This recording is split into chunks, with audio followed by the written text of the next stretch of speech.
وقت بخیر. با ویدیو آموزشی در خدمت شما عزیزان هستم در خصوص نحوه ورود اطلاعات مربوط به برگه عملیات در خصوص دستگاه‌های حضور و غیاب که اکثر دوستانی که زیر سیستم حقوق دستمزد رو دارن، یکی از چالش‌هاشون بحث ارتباط دستگاه کارت ساعت و نرم افزار محاسب حقوق دستمزد اوراش هستش.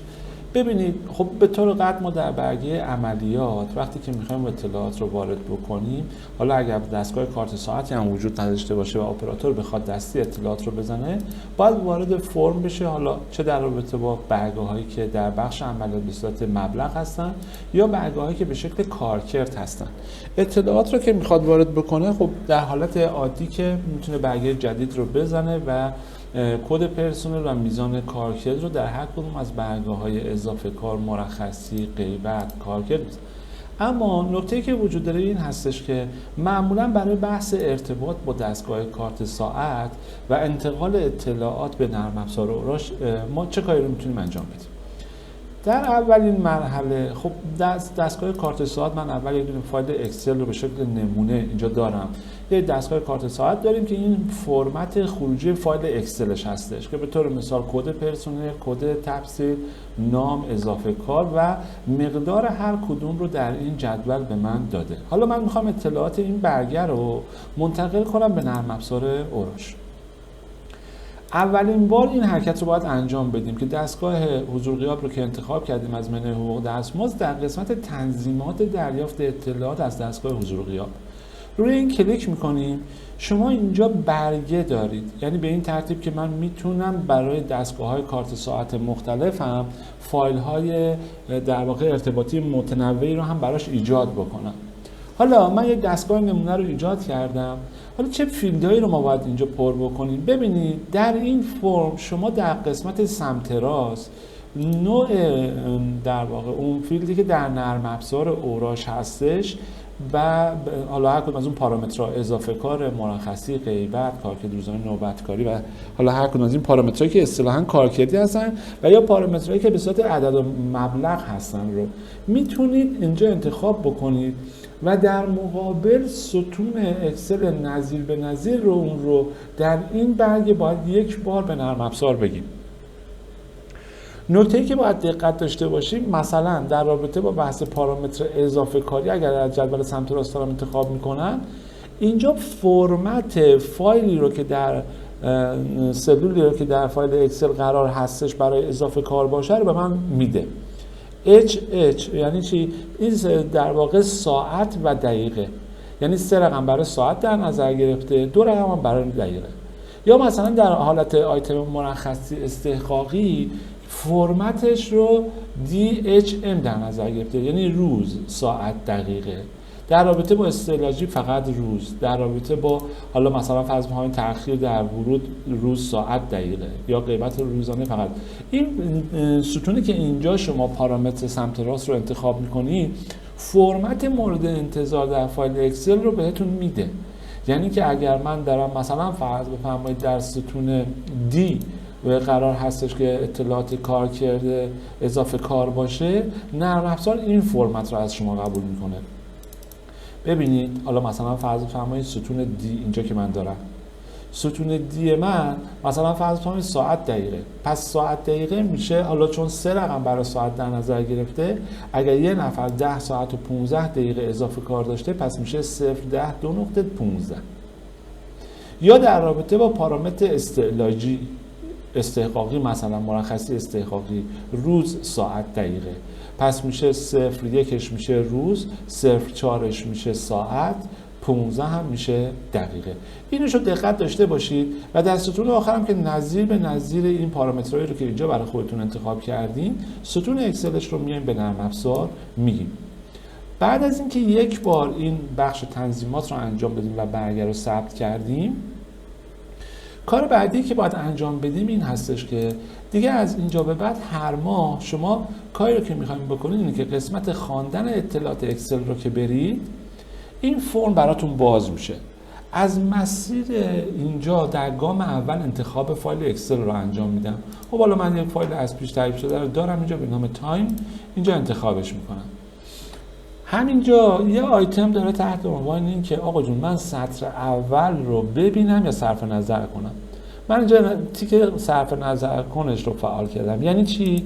یعنی که این سطر اولی که در واقع مشخصات ستون هست رو در نظر نگیر، از سطر دوم به بعد شروع کن اطلاعات رو برای خوندن، که خب معمولا همین اتفاق هم میفته، پیش‌فرض هم فعال هستش.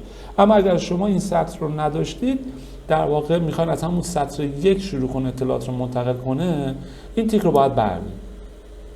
آیتم بعدی هم که شیت هستش که خب حالا اگر فایل اکسلتون در شیت های مختلف هستش، عنوان اون شیت رو باید براش انتخاب کنید. پیش‌فرضم رو همون شیت یک است.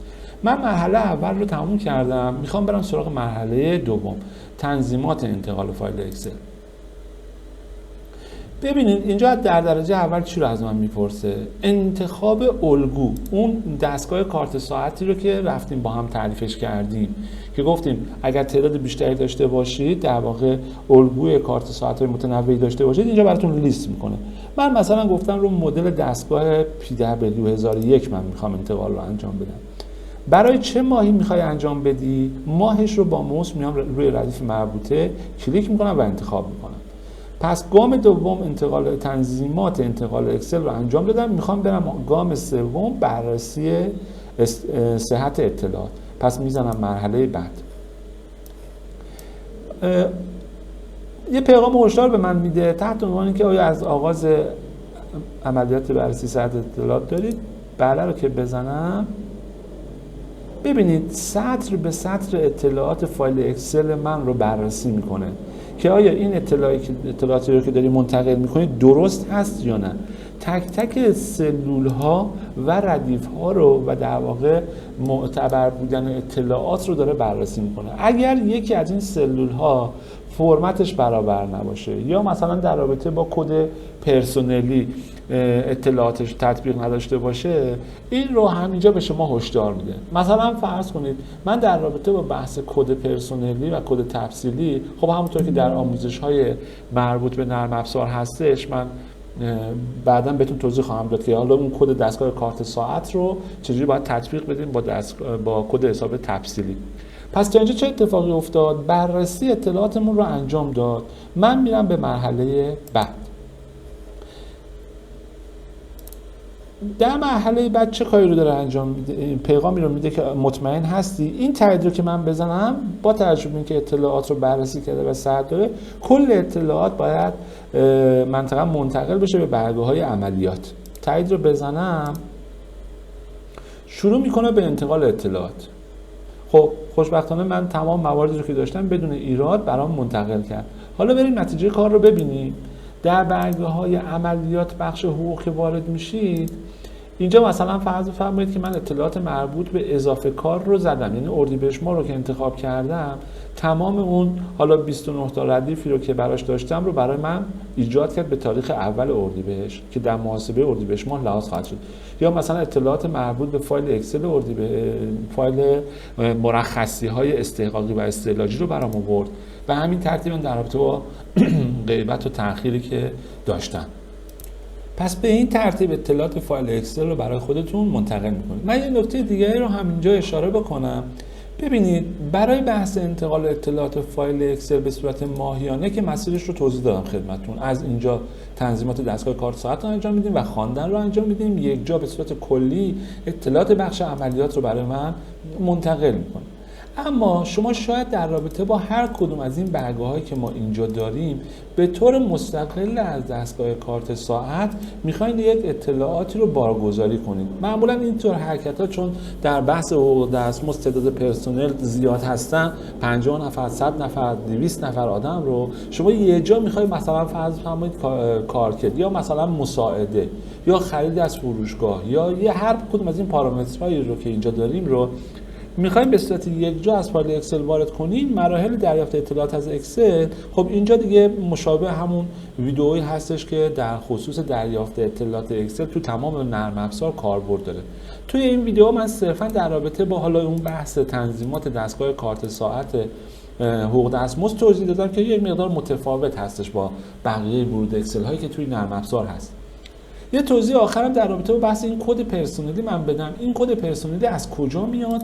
کد پرسنلی رو شما در قسمت مبانی اطلاعات اولیه در رابطه با یک پرسنل، شما اگر که یک کد حساب تفصیلی رو دارید، نظیر به نظیر هر پرسنل هم کد دستگاه کارت ساعت رو هم دارید.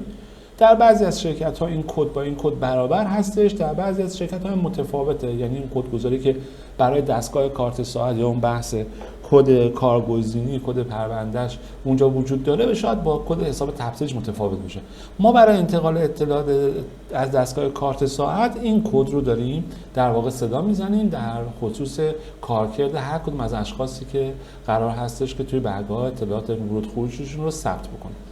خب امیدوارم که این ویدیو مورد توجهتون قرار گرفته باشه و در رابطه با بحث ورود اطلاعات مربوط به بخش عملیات حقوق بهتون کمک بکنه.